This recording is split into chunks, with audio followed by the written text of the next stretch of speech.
ভয়াবহ হাৰত বৃদ্ধি পোৱা মহিলাৰ স্তন কেঞ্চাৰক লৈ আপুনিও চিন্তিত নেকি?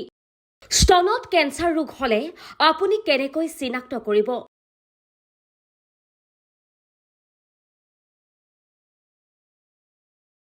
স্তনৰ কৰ্কট ৰোগ হলে মৃত্যুৰ সম্ভাৱনা কিমান বেছি?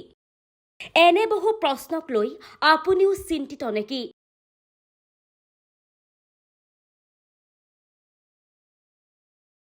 বৰ্তমান সময়ত ভয়াবহ হাৰত বৃদ্ধি পাইছে স্তনৰ কৰ্কট ৰোগৰ সংখ্যা।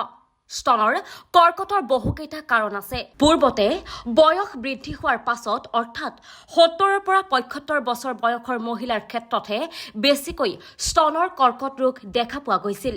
কিন্তু সময় সলনিৰ লগে লগে এতিয়া কম বয়সত বহুতৰে এই ৰোগত আক্ৰান্ত হোৱা দেখিবলৈ পোৱা যায়।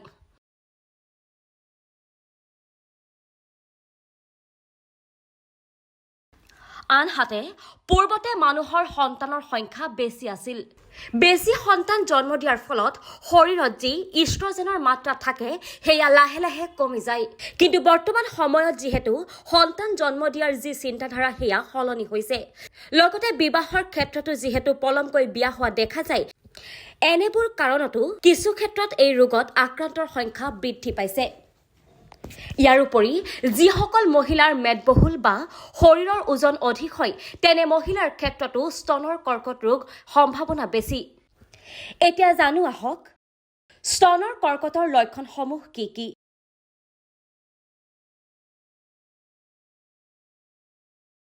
স্তনৰ কৰ্কট ৰোগত সাধাৰণতে কোনো বিষ অনুভৱ নহয়।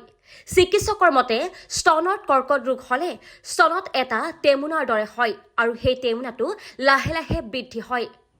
খুব কম সংখ্যক ৰোগীৰেহে বিষ অনুভৱ হয়। এই কেঞ্চাৰ বেছিকৈ বাঢ়ি গলে ছালত ঘাঁৰ দৰে হ'ব পাৰে। কেতিয়াবা নিপলৰ পৰা তেজো ওলাব পাৰে।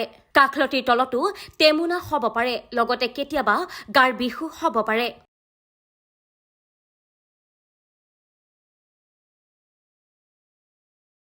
পিছে স্তনৰ কৰ্কট ৰোগ হলে অন্য কি কি ক্ষতি হ'ব পাৰে? স্তনত কৰ্কট ৰোগ হলে প্ৰথম অৱস্থাত হাওঁফাওঁত অসুবিধাৰ সৃষ্টি কৰিব পাৰে। কাহ হ'ব পাৰে, উশাহ নিশাহ লওঁতে অসুবিধাৰ সন্মুখীন হ'ব পাৰে। পিছলৈ লিভাৰলৈ বিয়পি যাব পাৰে আৰু শেষত মগজুলৈ এই ৰোগ বিয়পি পৰে।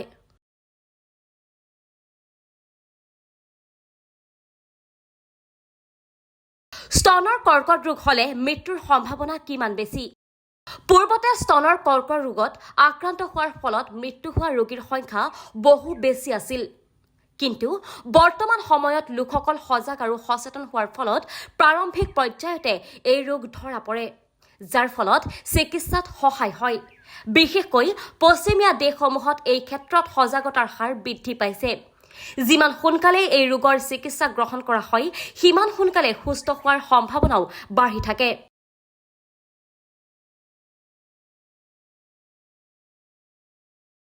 News desk report, times media 24।